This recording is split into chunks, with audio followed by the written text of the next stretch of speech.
we think you look fun. All right. So welcome to the Agile Austin monthly feature speaker series. We're super excited tonight to have Erin with us. But there's a couple things that we like to share with everyone.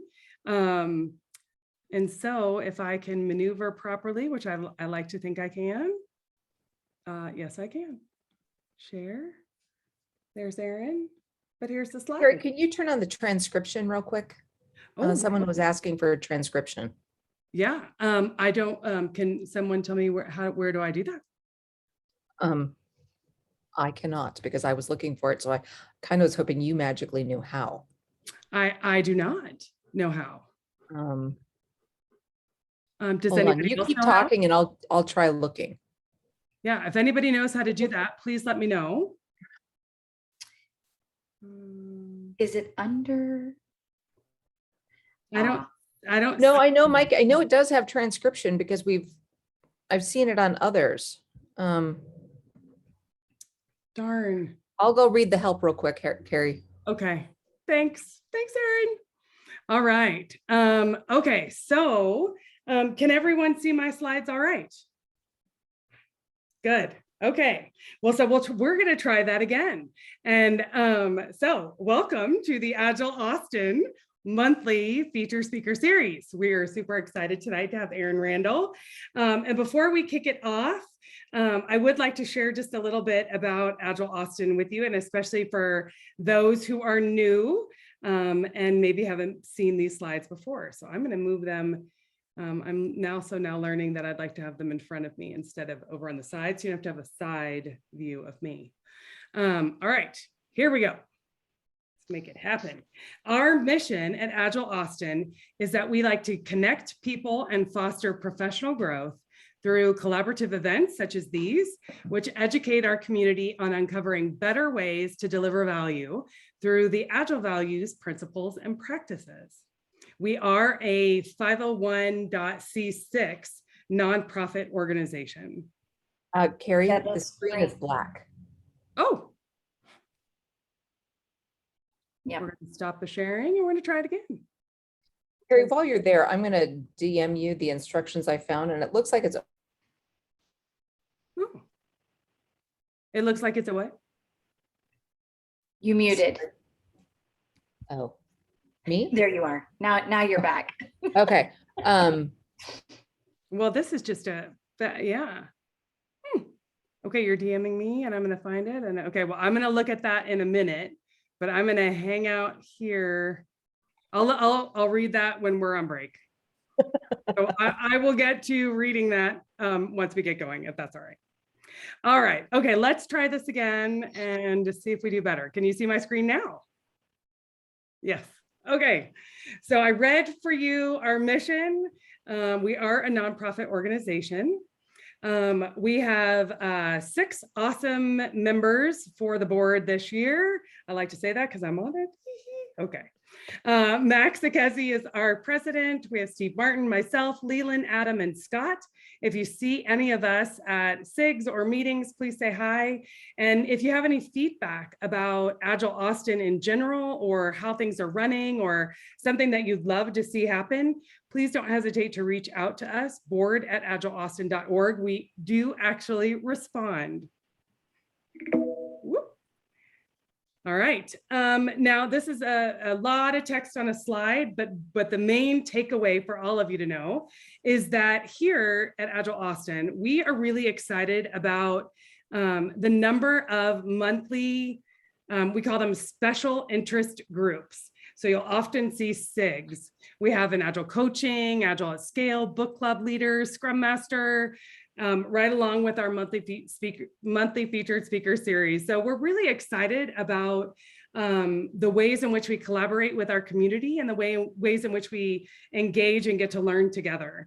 If you're looking for any of the activities that we've got going on, the best place to find us is on Meetup. So just where you would have found the information for tonight's event. So www.meetup.com/AgileAustin. If you haven't already joined us there, please do. And speaking of upcoming SIG events. So this Friday, the Agile at Scale has Escaping the Tragedy of Work in Progress. On Monday, the 18th, our Scrum Master crew is going to be talking about useful metrics to streamline sprint execution in this mainly for Scrum teams. And then our book club next Thursday is starting The Premonition. So if you're interested in being a part of the book club, I think Ned would be totally fine. If you hadn't read the book but wanted to be a part of the conversation, he would still love to have you. The other thing to know is our monthly series for this year is slowly wrapping up. So tonight we have our very own Erin Randall, who's also one of the co-leads for the coaching SIG that we have. In November, we have Max Sakezi, who's our president. He will be talking about targeted breakthrough solutions for agile transformations. And then in December, for all of you who are members, we have a members only end of the year party, and I'll talk about how to become a member in a moment. And then we are exploring bringing in Patty and Grant, if you're familiar with them from the UK. They do the Visual Jam monthly sessions, and it's all about getting your pen and paper in hand and having some fun with visual thinking. And so we're going to bring them in for a special session to kick off our new year in January. So you'll see a lot of information about that because it'll be on a different night than we normally are. Then the last thing I want to share in terms of events is, of course, we're super excited. Keep Austin Agile has been around for, I think this will be the 10th year, I think 9th or 10th year. We've been around for quite a while. And it's pretty exciting, the conference. We used to have it in person, would bring in a lot of wonderful speakers from all around Texas, as well as from other places. And now, of course, due to the pandemic, we're doing it virtually. This year is our second year to do it virtually, and our theme is Dare to be Agile. So as we wind down the end of 2021 and we begin to look at 2022, we're going to hear from Ahmed Sikki, Jonathan Smart, and Sally Alada, who are going to help us think about ways, maybe they'll be challenging us to dare to be agile in the space of business agility, product agility, and then personal agility, as Sally shares some of her stories, which should be pretty exciting. If you haven't gotten your ticket today, we'd sure love it if you would. And that's my dog. You can get your tickets at agileaustin.com/KAA, K-A-A. So hope to see you there. All right. A couple other things I mentioned about the membership, that we've got an end of the year members only party. Our membership at Agile Austin is $35. If you decide that you want to come to CAW, the conference, we actually have a deal going on right now where you could pay $50 and you get your membership as well as your ticket to CAW, and all the proceeds of those tickets for Keep Austin Agile go to nonprofit charities. So the Thinkery and NAMI, which is a mental health organization. So would love to have you join us as a member if you're not already. If you're interested in sponsorship, we have opportunities for that as well. And you can find all of this information on our website. Once you get on agileaustin.org, just click join us and you'll get the information for both the membership and the sponsorship. So one of the things that we have been experimenting with and has been going over really well is we like to save about 15 minutes of our time together for networking. Now, if you're someone who's been in a situation like Erin has been, where she's been in back-to-back meetings or back-to-back Zoom calls and you've got a bit of Zoom fatigue, please, you do not have to accept the invite. But what I will do is put us into breakout rooms of about 3 or 4 people and give you the opportunity to just catch up with each other, socialize about anything. We call it our networking time. And we'll do that for 15 minutes. And then I'll bring you back. And at the bottom of the hour, we'll kick off with Erin. Just know that if I put you in a room and you're feeling like, you know what, this is just, I need a break from this, I'm going to pause our recording. I did not see it. Did not pop up. There you go. Carrie, did you get my message about how to turn it on? Because it's not, it doesn't say transcript. It's some like VTT file. I So, know, and it looks like I'd have to restart everything. So right. I'll So do it for the next, next time. set it and then forget it. after Yeah. The Ron Popeil method.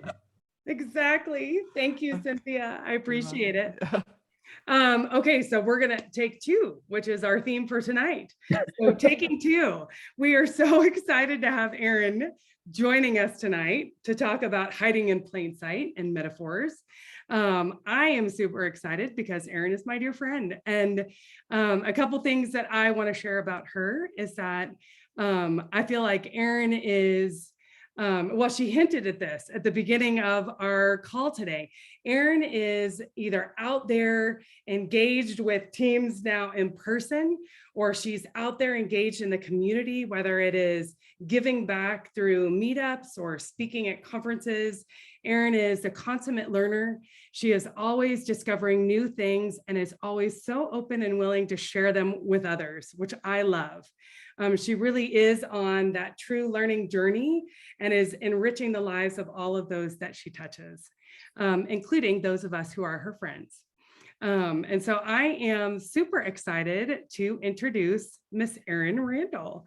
And Erin, before I do anything, do you have slides? Because if so, I do. And I sadly had to, because I knew that I had it down to about like 8 slides because I really like it when you have minimal, but then I'm like, yeah, I need a few more of those because I'm just going to wind up like animating everything. So sorry, all, you've got like 15. So. All right. Yay. Take it away, Erin. All right, well, with that, I will try to remember to share my screen right now. Oh, hold on, brief moment. And you're going to see the help here for enabling a screen. There we go. Okay. So this is hiding in plain sight. And for those of you, oh, I should stop touching things because I forgot that I animated things. Metaphor is something that I really love deeply and I'm curious about, and I always want to know more. And so this is a topic on which I read just in my own spare time, but plus it gives me an opportunity to use poetry and to delve into that a little bit more deeply with teams and the like. But 3 learning outcomes that I'm hoping for with this particular talk, that you all remember what a metaphor is and how we use them. And newsflash, we'll use them a lot, far more than you would ever suspect. Secondly, identifying organizational metaphors and why they are so powerful. And thirdly, we're going to go have a little bit of rehash on Dunbar's number and the like. One thing, this is a talk that I gave earlier this year, and I went back and did some research on it again, because I don't know about any of you, but if you've given a talk once and you go back to it 6 months later, you have to remember everything that you researched and thought about the first time. And it gave me some new insight. It made me think a lot about Dunbar's number and how we use language to include or exclude. And so I also think at some point, there's like DEI work to be done around metaphor as well, but not on this talk just yet. So also remembering how to do this. Housekeeping. This is kind of what we're going to do today. Intro learning. I'll have you guys out of here in an hour. All right, bottom line. And I did leave space for questions at the end, but if you have questions throughout, please feel free to chime in, drop them over in the chat and I'll pick them up there too. Okay. All right. This is me, Agile Coactive Orsk. Carrie and I are actually 2 of the co-founders of Agile Coaching Circles, and we have 5 of them currently, 1 for North America Friendly Time, 1 for Europe, 1 for Africa, and 1 for each of the coasts of Australia. So if you were ever curious about these coaching circles or just looking for a safe place to practice Agile coaching, load up one of these and meet up, and we are glad to meet you there. So life goal is to marry Patrick Stewart. And yes, I have my husband's blessing for this. According to him, if I can convince Patrick Stewart to marry me, feel free. All right. But lastly, I do love to help people and organizations to really discover their inner amazing and get to places that they never thought they'd be. And that is, yes, a pig that I'm posing next to. And one day I'll explain why I have lots of photos of me next to pigs. Please do not give me a pig, just saying. All right, so Can anyone tell me what is happening here? A lot of confusion. And that's Jaleg just, and something at Tanaka. Yeah. yes. Hmm. Who is that? You're my new hero. Yeah, Craig Strong. Craig, yes. Yes. This is an When the episode walls of- fell. That's right. Yes. Oh my gosh, he's really good. So yes, this is an episode of Star Trek: The Next Generation, and it's called Darmok. But the person on the left, this is a race, an alien race that only speaks in metaphor. All right. You're like, ah. So yeah, it's a planet called Tamaria, communicating only in metaphor. And the thing is, this probably sounds very odd, but metaphors matter, and they matter a great deal. And for those of us who've ever worked with teams or organizations or systems, we really listen closely to those metaphors, okay? Because they tell us about the teams, they tell us about the people, they tell us about objectives, how the people relate. But I'm also listening for, are those metaphors generous? Are they inclusive? Are they trying to exclude others and the like, okay? Because oddly, metaphor matters, because it's through metaphor that we create our organizational culture and we tell our stories, okay? And if you think about that, you're like, right? Metaphor was a way of meaning long before, metaphor was a way of thought long before it was a way with words. Metaphor is meaning. Good Lord, everyone. This is why I should not listen all day, because then I can't speak at night. Metaphor is an external expression of an internal echo. Okay, so often you're taking two things that are unfamiliar, unalike, and helping to bridge that together. There's a great book called I Is an Other, and it's talking specifically about metaphor.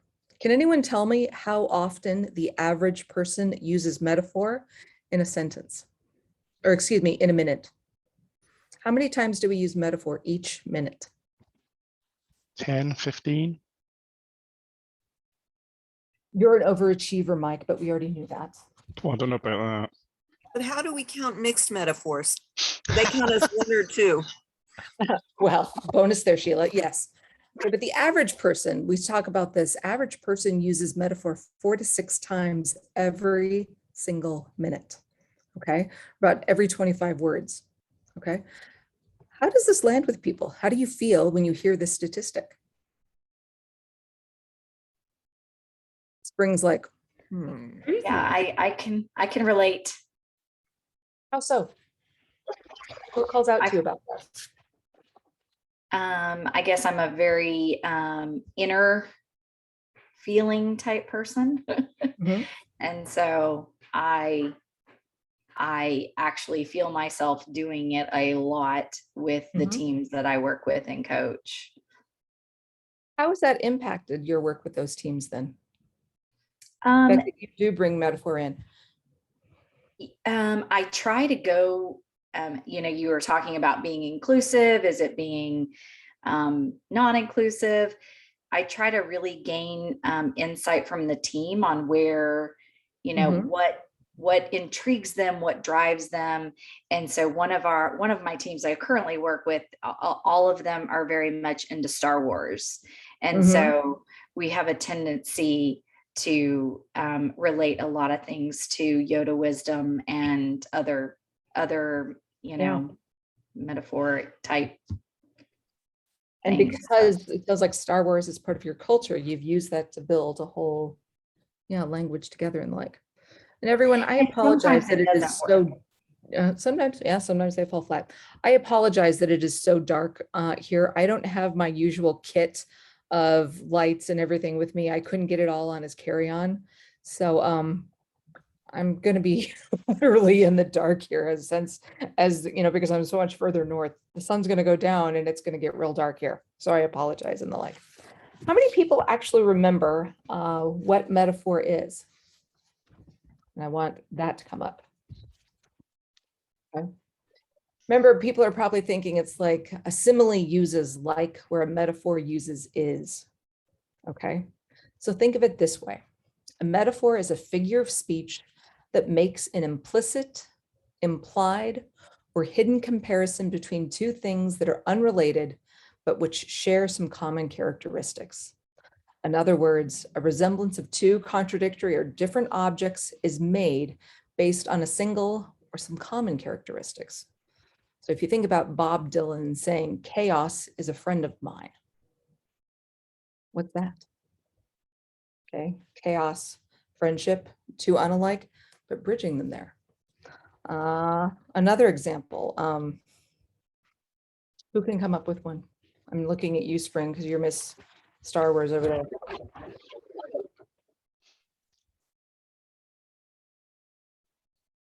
I have Conscience? one.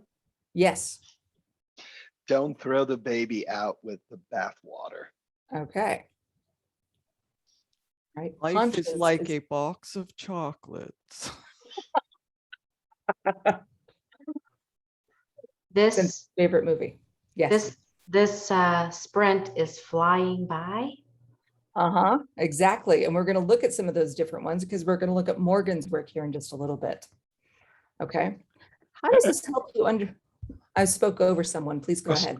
Erin, I was going to say, I was reading something a while ago that metaphor is a metonym, and it's actually from the Greek called metaphore, to carry Mhm. beyond. So it's like, and that stuck with me because it's like to carry an idea beyond Yes. what it's meant to be. And I thought the translation really helped me kind of get it in my head Yes, about what it really that's means. actually beautiful. And please note that I'm going to steal that immediately post this talk because that's going to be worked into my next version of this. That's perfect. Thank you, Mike. You're helpful. All right. Think about this. I'm gonna try to, the whole light here is really starting. Let me go turn on a light real quick and just see if that makes it better. Hold on.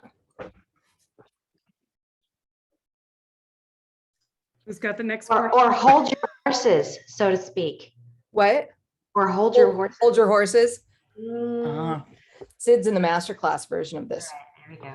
We Okay, can so how put- do metaphors help? Okay, they help you to improve communication. All right, because they make it easier to decode complex information. Metaphorical thinking is essential to how we communicate, learn, and discover and invent. So remember that book that I was referencing just a moment ago? That's by a man named James Geary. And he did what I thought was some of the most approachable work on metaphor, because I did slog through some of the heavy hitters on this stuff. And some of it, let me tell you, was really dry. I mean, like, painful. Okay, I don't recommend it. And I'll reference some of it here later, though. Metaphors also provide insight. Okay, remember saying it's a way of thought long before it's a way with words. Those give us clues to how the team or an individual or a system or an organization, what they've experienced, and helps me to understand what a team or a person is thinking. But the other thing that I love about metaphor is that they help to build creativity because it sparks insights and it opens new doors to ways of thinking. Metaphors help us to access different and greater levels of curiosity and creativity. I would be remiss if I didn't quote Maya Angelou here. You can't use up creativity. The more you use, the more you have. So I have yet to meet the person or the enterprise that does not want more creativity. So are there questions here about the structure of a metaphor? So a nice way to think about it is metaphor and simile are very similar, except simile still has the scaffolding up. It's depending on like. Metaphor just goes for it. Okay. All right. Let's keep going. Okay. This is the work of Gareth Morgan, and he starts talking about the 8 metaphors of an organization, and he classifies it into these different areas: machine, organism, brain, cultural system, political system, psychic prison, domination, and flux and transformation. And how many of you are looking at these going, gosh, I really hope that my organization's metaphors don't involve psychic prisons, because you're like, woo, woo, that sounds awesome. Let's go work there and the like. Okay. Has anyone here ever done any work around Morgan and the like? I highly recommend it just from the standpoint that it's kind of easy way to start breaking down and grouping some of those metaphors. And like, we'll go look at small examples, you know, and Sid, you gave us that one there, you know, the sprint is flying by, you know. But if you think about these in groups, you think about the machine aspect. It's a series of interconnected parts, logical order, reasonable output. And you kind of get that machine, kind of that Deming, that flow. Dun, dun, dun, dun, dun, dun, dun, dun, dun. Sometimes organizations will use metaphor around organism, collective response to its environment, you know, adapt, environmental changes. You know, it's a living thing. You know, the organization is a living thing. From a brain aspect, if you chunk it under that heading there, the brain, it's an organization, is a set of functions designed to process information and learn over time. Okay, cultural systems, mini society, own culture, subcultures, and values. Spring, you gave us that great example of your organization's really into Star Wars, and using that, you know, knowledge about it, that's a culture there for you and the like. Political system, oof, cutthroat. It's all about gain, influence, who's got power and where. Psychic prison, oof, it's about restriction. It's those myths and stories, thoughts and ideas and the like, okay? Oh, domination, and who doesn't want to work there? Imposing will on one another, exploiting resources, personal gains. And lastly, flux and transformation, you know, those metaphors are really around ever-changing systems that are indivisible from their environment. Okay. And so many of us think as metaphor, it's right brain or left brain qualities. Okay. Methodical, analytical thinking, that's often a left brain skill, while imaginary thinking, imagery, and the arts are so often associated with the right side of your brain. Metaphor, however, bypasses the analytical and goes right for what we subconsciously know. Okay, so think of that. Metaphor is tapping into that subconscious level right there. Okay, it bubbles up new ways of thinking and new learning and help it to come to the top. Okay. All right, so let's go drill down here and take a look at these as individuals and the like. I need to scroll down? No, I think we're okay. All right, so how many of you ever heard this? Our teams are Swiss watches. That story threw a wrench in the sprint. I'm going to go move this out of the way so I can see. How are we measuring up? Any of us ever guilty of using metaphors like this with our teams, with our organizations? Wow. How do you think that makes people feel?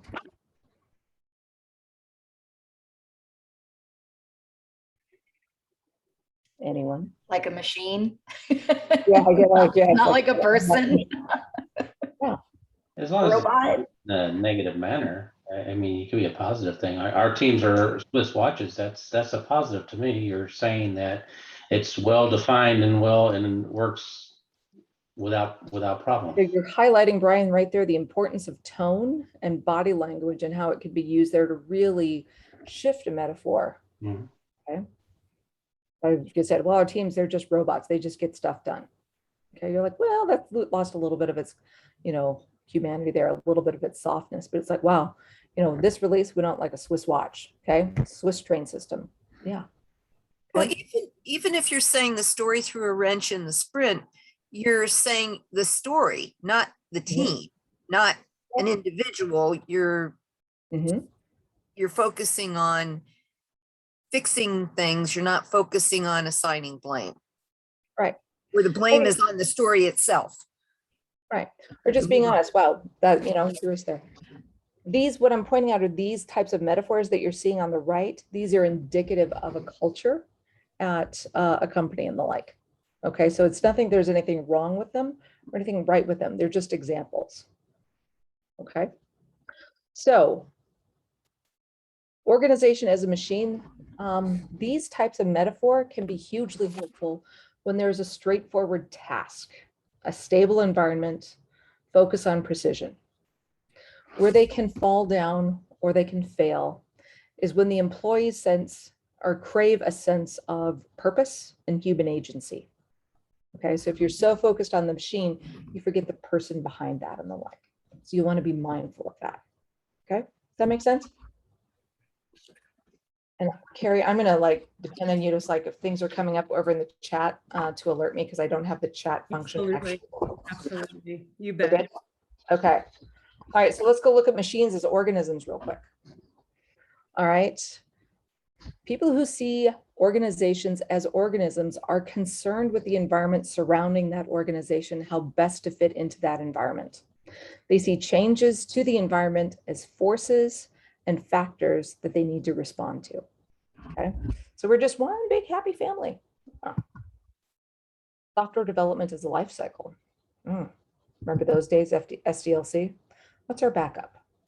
Okay, so where these can be successful is that they are clear and discrete change in the environment that threatens the organization's survival. Okay, in other words, when a new law might be enacted. All right, but they could also fail when changes are continuous and uncertainty is rampant. In other words, when it's unclear what's called for in response to seismic changes.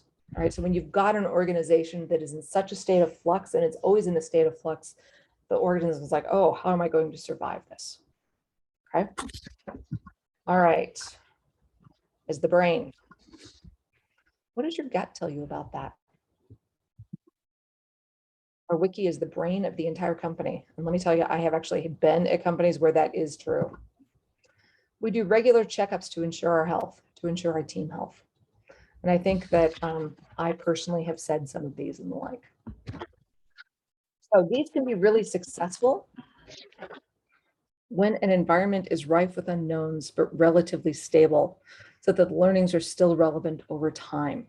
Okay, in other words, like a team of medical researchers hoping to cure an infectious disease. Where it can fail is that when change is so unprecedented that knowledge of the past is no longer helpful for predicting or responding to the future. Okay, notice there's a lot of prediction response. It's how does that come back? Okay, I think of all of these.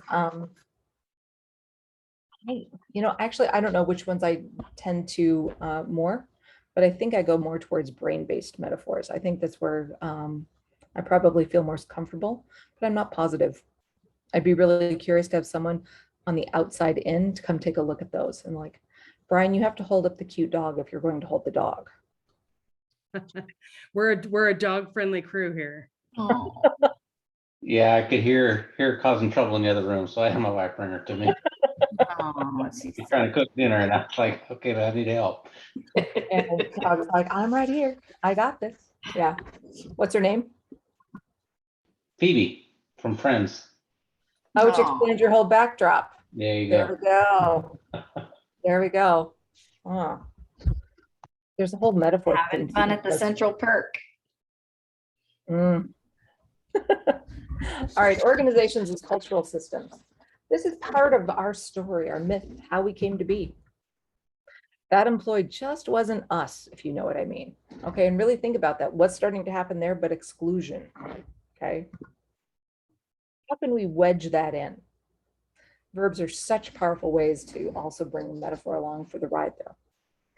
So organizations as cultural systems, they can be really successful when competition for talent is fierce and employees share or desire for shared identity in their work. Okay, they can fail when the cultures become cult-like. All right, what was that one fintech over on the West Coast where sexual harassment was rampant and it was just built into their culture, it was in their language, it was everything. That's a perfect example of when these can fail. Okay. All right, we've got a few more here. See, this is where if I'd only just had the one big slide, we would have dropped about 8 slides out of this and you guys would have been, yeah. But that conversation was a draw. No one won. Which camp are you in? I'll go to war for this feature. I believe in it that strongly. And the like. You all starting to pick up on language that you may have heard yourself use at one point or another? So I see screen nodding. Anyone else recognizing them? Yeah, we're all like, oh, I've actually said that exact thing there. Oops. What's it like hearing metaphors that you've used in relation to Morgan's work on metaphor in the organization? I'm curious, what's that like? That's a real question, everyone. think it's just, it feels like awareness. Mm, Like you said, neither good nor bad. It's like, oh, just to be more like, okay, that's something I could be mindful of when I'm using my language, and how that might then impact the conversation if it doesn't have context or. yeah. And that's something there. I mean, these metaphors, they are out. I mean, they're hiding there in plain sight. They're everywhere. Okay. We just aren't aware that we're doing it. Brian, it sounds like I was about to speak over you though. Yeah, I was gonna say, you also have to be careful because it might not translate if you're working with an offshore team, that what you say might make sense to you and your team here, but not overseas. So you be very careful of that. Brian, I it used- sounds like you know that I'm not funny in other languages. Mhm. I'm barely funny in English. Yeah. I used to work with somebody who kept saying, "Oh, that's not in my wheelhouse," and I'm like, "What's that got to do with sailing a ship?" I'm like, and they looked at me and they're like, "It's baseball." I'm like, "That's a sport? I don't know, right? You know, it's not like cricket, so it's no good." But I'm like, so I was taking the reference from being, why is that sailing a ship? What are they doing? So I went off in a completely direction, you know, like when they say not in my wheelhouse, I'm like, are you just doing something else then, or not doing it, or? And so you're seeing it fail there, right there. So it's confusion and the like. So how did you resolve that particular metaphor? They had to explain it to me, and then I'm like, oh right, now I get you. But Wow. but without it, I could have completely done the wrong thing because I took meaning from it from an entirely different context. Sailing to baseball. Yeah, never, like, you know, the only thing I watch it on the TV. Nobody says wheelhouse on the TV as far as I know. So I'm like, what is it? Oh. See, I didn't even know that that was a baseball thing. Apparently, it's where it's from. But like that's what they said to me, and I'm like, fine, we can agree that it means we don't want to do it, right? Or it's not in my area of expertise. But it took a while to come to both the same conclusion. So that team's usage of metaphor actually excluded you. It helped, it reduced, you know, how that team operated. Yeah. Do you even have examples of metaphor that have been particularly successful for their organization, for them?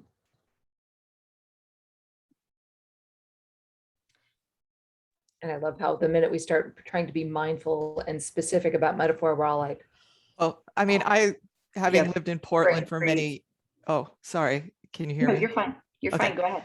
Having lived in Portland, Nike's really good at that whole athletic metaphor. Like if you work there, you got to run, you're in shape, you have to only You wear gotta just do it. Nikes. It's a very, they would say like probably that people don't fit in. I worked there 3 times, never good enough to be a perm. Not that I wanted to, but like that, it was definitely, you had to be that image or want to be that image to be a full-time employee for sure. I have this image of you wearing Adidas sneakers to Nike. Oh, and you it's better like, not, baby. Don't even think about You're it. like, don't even do that. No, Okay. not if you want a job. Because Phil, when I was there, Phil Knight, you never knew if he was going to be on campus or not, you know. So yeah, if he saw you, he would not, it was not pretty, especially if you were a contractor. Oh, good to know. Yes. All right, someone else was trying to speak as well. I was just going to say, from my perspective, I try to figure out, you know, what intrigues and what drives or interests the team. And sometimes it's not always the same thing. And going back to not realizing that you're not relating to the team, but I'm a team girl. I'm like the biggest cheerleader. I relate a lot of things to sports too. Like I love football. I'm a huge fan, et cetera. And so a lot of times I just try to figure out in the moment or in the conversation that we're having, what is that makes them tick? Someone on the team is a fisherman. So I'm like, okay, how can I turn what I would potentially call, I'm a quarterback, How do you how do make I that turn an that? angling How metaphor? does that apply to the fishing world or to the, or to a band? Like some people are really into, they were in the band and all into music and that. And so I'm like, okay, how can I turn this into that kind of, So much metaphor? generosity where you're literally trying to go to them, Yes. rather than trying to pull them to you. So there's such generosity and willingness to go stand in their shoes. That's lovely. Thank you. So metaphors, organizations as political systems. Okay. They are successful when there are diverse and conflicting interests and when self-interest overrule rationality. Okay. And Brian, that dog is so cute. It's really hard to be serious looking at that dog. Just saying. All right. They might fail when a competitor or change of any kind emerges as a threat that only the collective cooperation of the organization can face it. Okay. I think we've got two more here. I think psychic prison. Isn't this a fun one? How can we break free from old thinking? And I think I've actually said one like that. Working on this team is torture. We never change. We're in lockstep on this issue then. Okay. Yes, metaphors can be a bit of psychic prison in those regards. And they're successful when past successes or societal norms or unconscious biases have diluted the organization into a state of complacency and or persistent discrimination. Okay, they fail when the need to embrace new ways of thinking overrides the commercial realities of the organization. You want to be really mindful of the metaphors you're using and how you're using them. And it's that call to attention on, remember I was quoting Gary up front, metaphor is a way of thought long before it is a way of words. Really thinking about what's coming through your head and the like, and how's that going to relate. I come back to that phrase. I actually think that quote, and I think I've got it later here in this talk as well, but metaphor is a way of thought long before it is a way of words. Okay, because it goes back to that creativity side and what's sparking inside to help you really understand something more deeply. All right, so organization is domination. Oof. How can we get more from our teams? As if they weren't giving enough. You don't think here, just do what I tell you. How many of us have wanted to work with those leaders, the command and control type? That team is nothing but clones. I'm sorry, Summer, or Spring, I'm now hearing that you probably got a Clone War reference. Yeah, someone on the team there. Yeah. Okay. This is, these types of metaphor when the organization is an instrument of domination. Terrible people to work with and for. They might see employees as objects to be subjugated. When they think of human resources available to the company and theirs to exploit. So metaphors like this, as domination metaphors, some cases, the most realistic view of organizational life. That kind of makes me just sad to think about that. Fails though, when views can be adopted by activists who paint a miserable and myopic view of any kind of effort concentrated to a capitalist end. How many people are running off to read their Marx right after that? And the last one here, flux and transformation, okay? There's no if then to what we do here, all right? No 2 days are ever the same. And how can we step into chaos? Okay, going back to Bob Dylan there. Okay, so people who see organizations in terms of flux and transformation have embraced uncertainty, complexity, and even chaos in terms of the changes their organization is experiencing. You can think of this metaphor as an evolution of organism, but rather than thinking that simply the environment changes and then the organization must respond in kind, this metaphor says that both the environment and the organization influence one another and respond to change.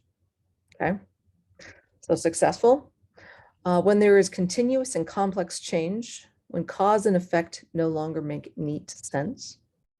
But this type of metaphor can fail when the organization itself need only to work as simply as a machine, or when the external chaos causes leaders to throw up their hands and abdicate responsibility of change. So how many people are thinking, wow, I have a lot different insight into how a metaphor, well, number one, what metaphor is, but how we start to use it. Coming up. Yeah. We're kind of going off freeform at this point here, because what I really wanted to do with this last portion here is I have one more slide and then I want to pose 3 questions. And so it's kind of a takeoff of the liberating structure of wicked questions. But as I was thinking about metaphor and how we use it to either bring people in or to exclude people, I really got to thinking about Dunbar's number. Okay, so Dunbar was British evolution. Okay, he wrote a book called Gossip and Grooming. And he starts talking about the number of relationships that a person can maintain. Okay, this is the cognitive limit. All right, so if you look at those, you know, the 5 people. So let's think of your family. You've got your husband and the 2 boys. Okay, so those are the people really close in on your ring. As you go out a little bit further, who might those be? Your parents out there, your really close friends, the people that you see on a very regular basis as they go out. All right. So you know quite a bit about them, but you just don't see them or talk to them on, you know, an everyday basis. Okay.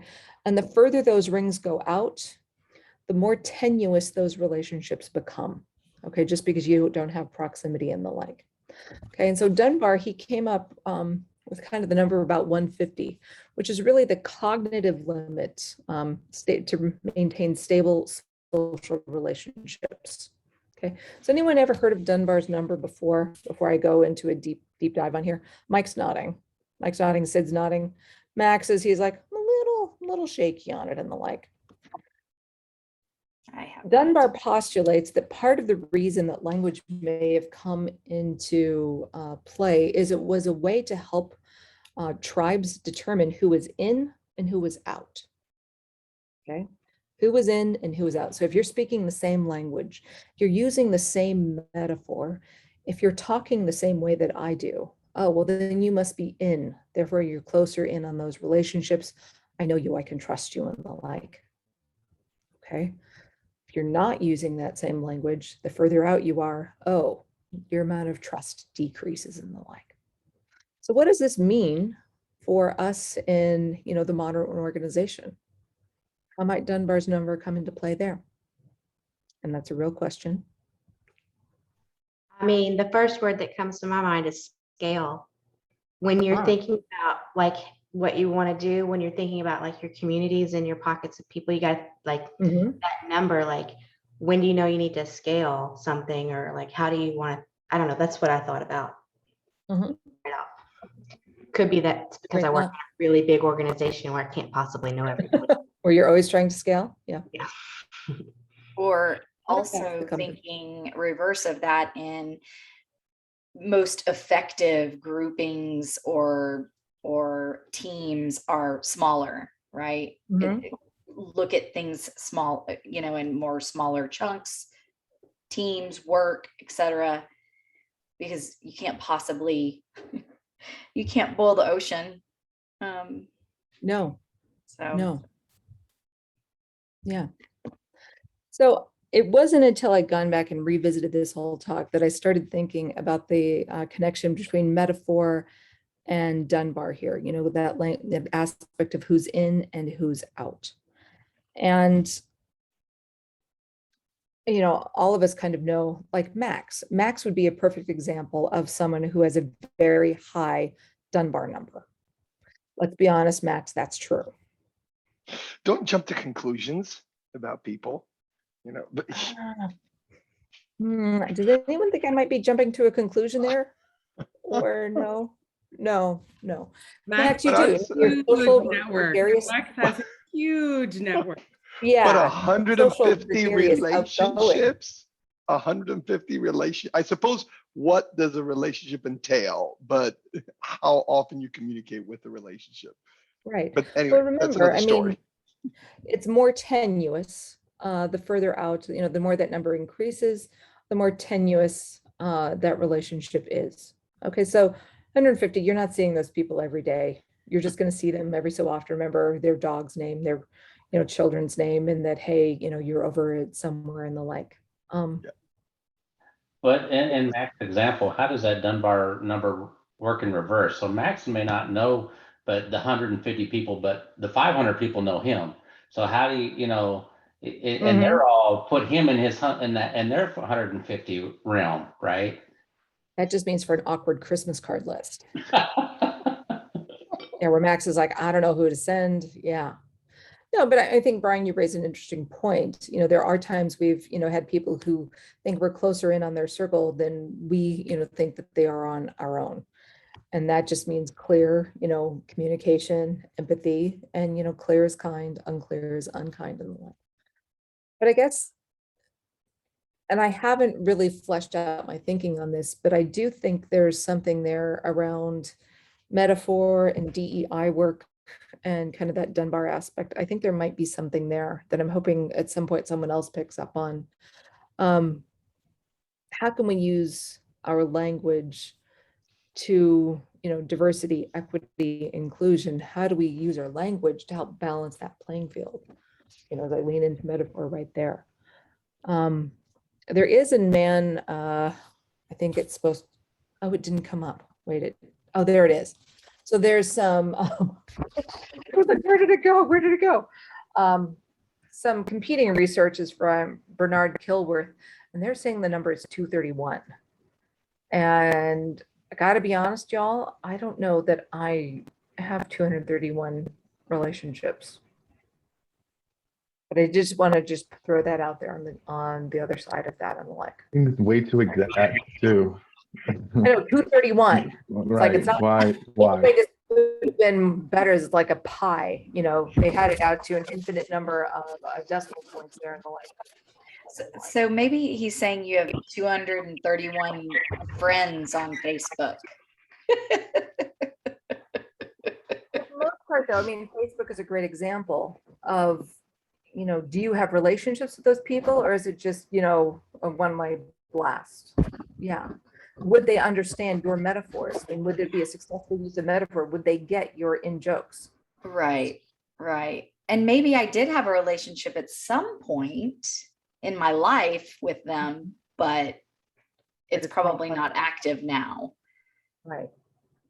See, Carrie knows that I like stupid jokes, and that's why, stupid jokes, came at the very beginning. By the way, the Dracula one was very good. Great response there. Erin, you've got me thinking about something. And so Sure. It's like, there's two things or three things I've seen from what you've talked about. So number one is, whilst it might be important to pay attention to my metaphors or how I'm using them, it's actually more important to do two other things for me. One is, what's the general sense of metaphors in the organization I'm with? Mhm. And then, are my metaphors, so if I get lots of metaphors about control, it's telling me a message.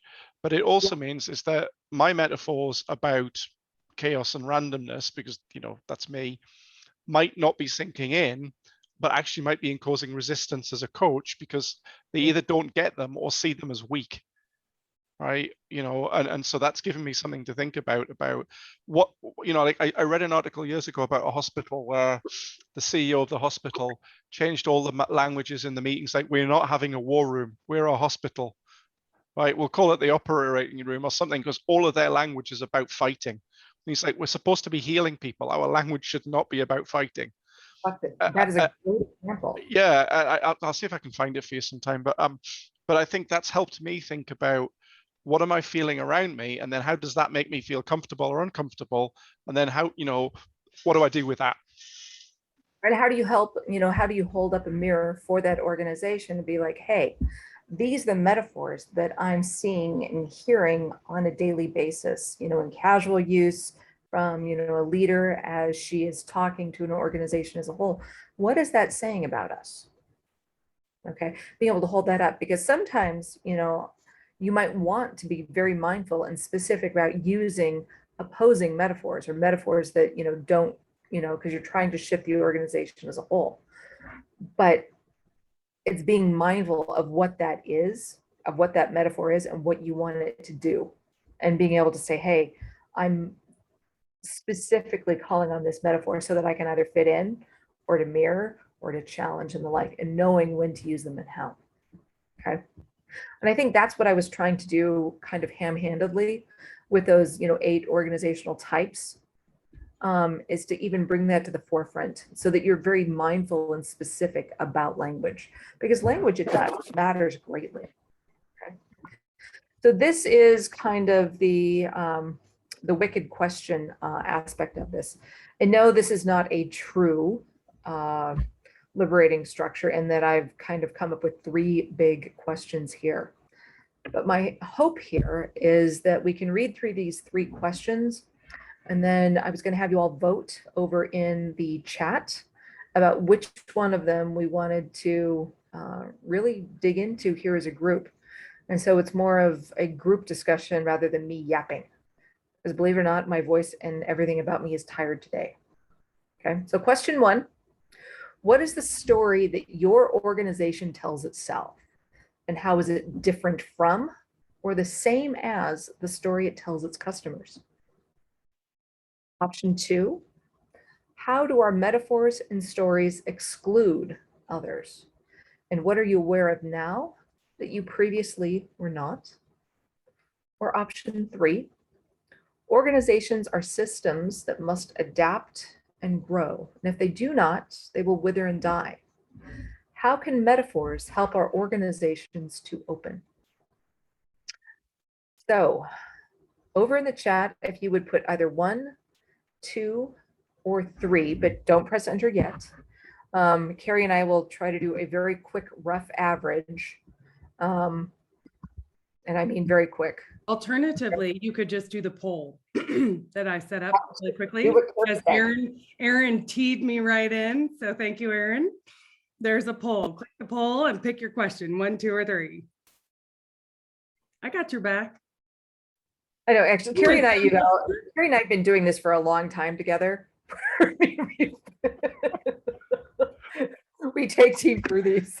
Absolutely. Way to jump in, Carrie. Hey, I was admitting people, like when Carrie was talking, I was admitting people in the main room. I was like, I got it. So thankful. My congratulations. There are very few people that have grown up in a town smaller than me, but you might win. Mine had 700. It looks like our number 3 is the winner over half of pick 3. Okay, let's go ahead and let's take this one. No, come back. All right, I'm going to go ahead and I'm going to stop touching things. Let's go. Awesome. Organizations are systems that must adapt and grow. Okay, if they don't, they'll wither and die. Notice the use of metaphor right there. How can we use metaphor to help our organizations to open? And I feel like this is a takeoff of that really great example that Mike was talking about there just a moment ago, where, as a coach, you're picking up and listening there. So others, how can we chime in? How can metaphors help our organizations to open? It's our chance to leap into new horizons. Okay. And how could metaphor help to do that? I think it sparks the interest of the people to help grow the organization. So what I'm hearing here, Brian, is your verb choices have been really interesting. Spark, leap, okay? And using those word choices to help galvanize that kind of reaction. So you're using, you're mimicking perfectly what you're wanting your organization to do. Okay, so by listening and modeling. Yeah, go ahead, Max, was that you? And not that I want to feed off the Star Trek, because I'm not very good at all the Star Trek stuff, but go where no human has been before, right? Like kind of give that the essence of the world is changing faster than it ever has been before. It has in its past. So how can we go where nobody else has been in the past? And so you give that feeling to people that it's adapt or else. Don't mean to be so dramatic. Okay, so it's either this or this. I also heard you use metaphor to ask bigger, more powerful questions there of your organization. How can we adapt? Okay, and that, I think what you're both, what I'm, sensing thus far is there's some really deep listening going on from you as coach or change agent or someone that wants to see these changes happen, and modeling that for an organization. What else is coming up here? Me, I think that I would much prefer to just work with the metaphor given to me by the team or by the individual, right? Because that's already where they are. And so I would just like to hear from the rest of your group, like, what are your thoughts on contrasting metaphors? Because then I feel like we're just using different language that's not necessarily, we're not going to have necessarily a productive conversation. So let's peel that apart a little bit. So I heard you say, you would like to work with a metaphor that would be given to you. So would that, and help me through here if I'm not. By the client, by the team, right? I mean, they're using the metaphor. I would prefer to latch on and grab onto that and elaborate or expand what that means or its significance, or maybe, right.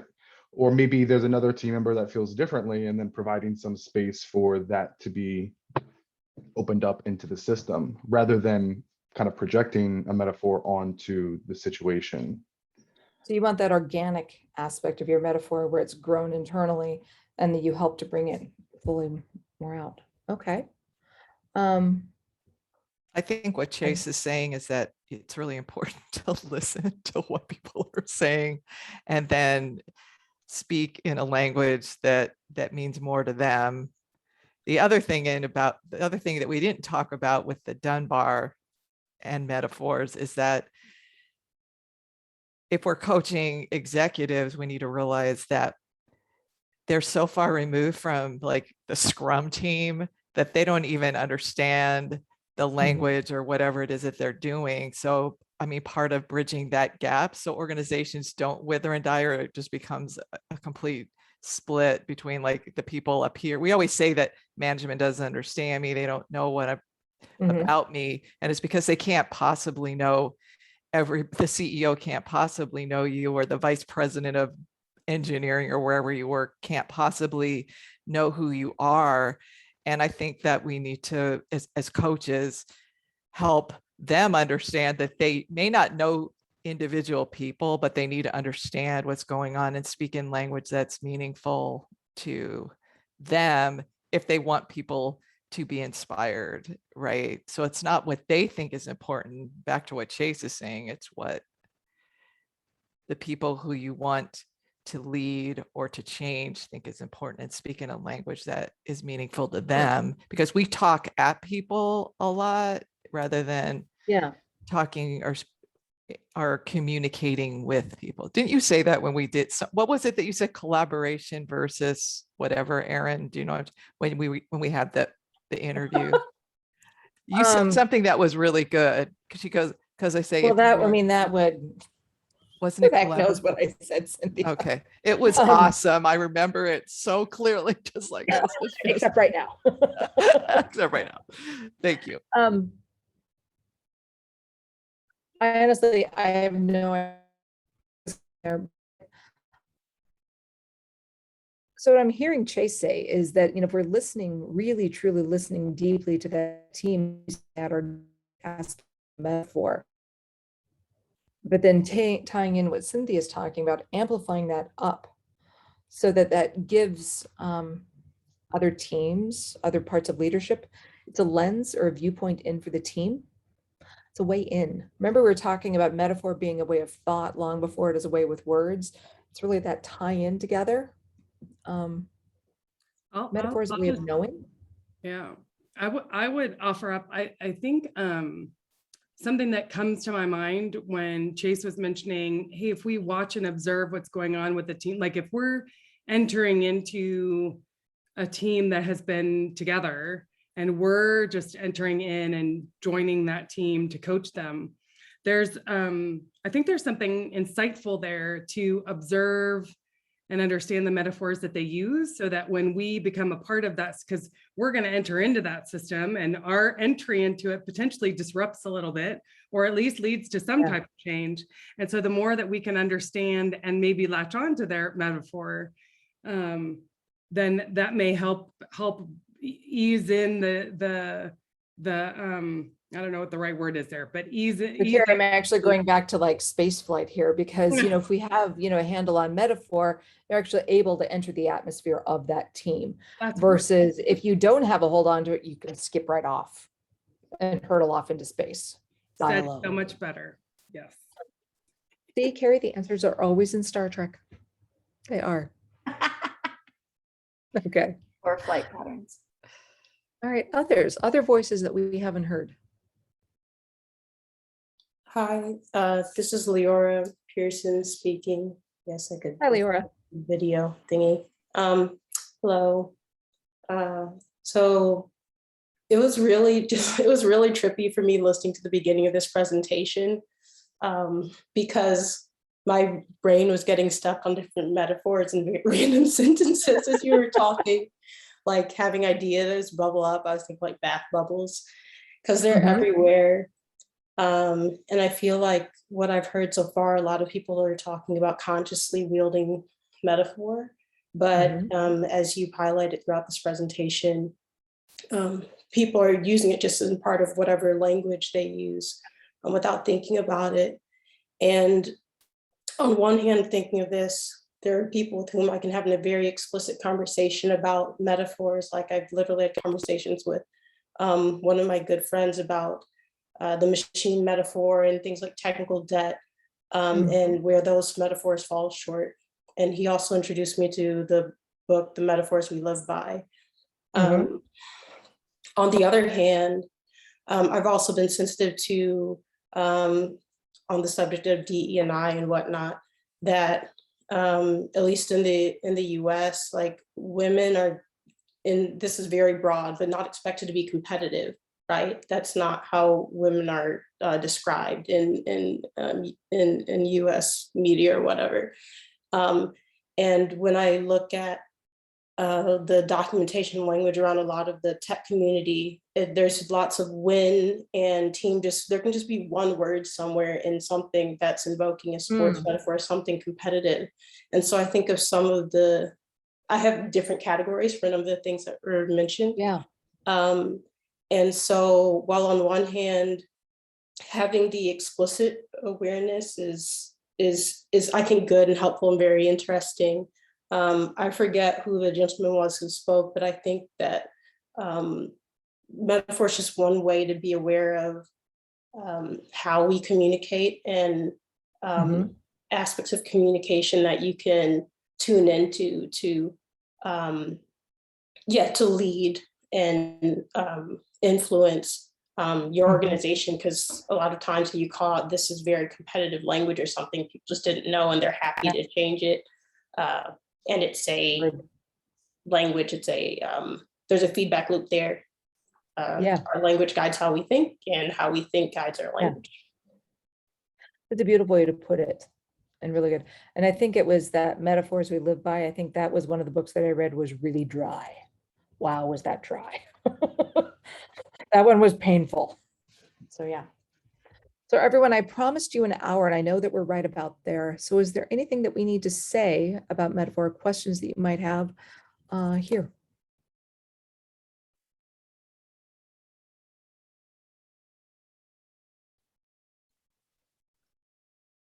Let me go back to present mode. Hold on real quick. Wow. All right, y'all. So that was the questions portion. And if you didn't ask the question here, please always feel free to email me, find me on LinkedIn, because I'm more than happy to continue the conversation there. But the takeaways from this: an organization's metaphors are its stories, and its stories build its metaphors. Okay, so pay attention to both. I know we didn't get into story as much here as I had originally intended, but this takeaway is still the same. Laura, you were talking a bit. I mean, I'll be honest, I've used an organization's metaphors, used that language to help ask better and deeper questions, because I was tuned in and listening there. They were able to hear what I was saying a little bit more easily.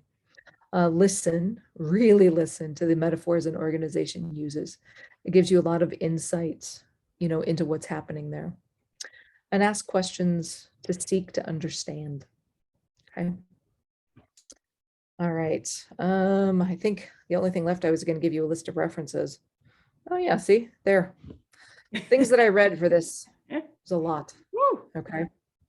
And I'm going to give a plug right now for the November Agile Austin coaching meetup because we do have Caitlin Walker coming. Okay. 2 things to note about this talk. Number 1, we will be having it during the afternoon here in the US because she's over in the UK and we do not need to have her up at 3 in the morning. And secondly, if you are coming, there is some homework and she's asking us to like be ready for it. So that if you're coming, please get on there. There's a TED talk to go watch. If you read From Contempt to Curiosity, that would probably be really helpful as well. So y'all, thank you for coming. I know evenings are a little bit painful sometimes for me too. Feel like my brain is just not quite where I want it to be. But I really appreciated the depth and the insight of the discussion, particularly there at the end. A lot of really great way. So I very much appreciate that. So thank you all. Yay, thank you. Thanks, I'm gonna Erin. stop sharing. Thanks, Erin. Yeah, so glad to have you tonight. So You all, did I stop sharing my screen? No, Did I never share? You No, no, you no, did. not- You shared it. Oh, oh,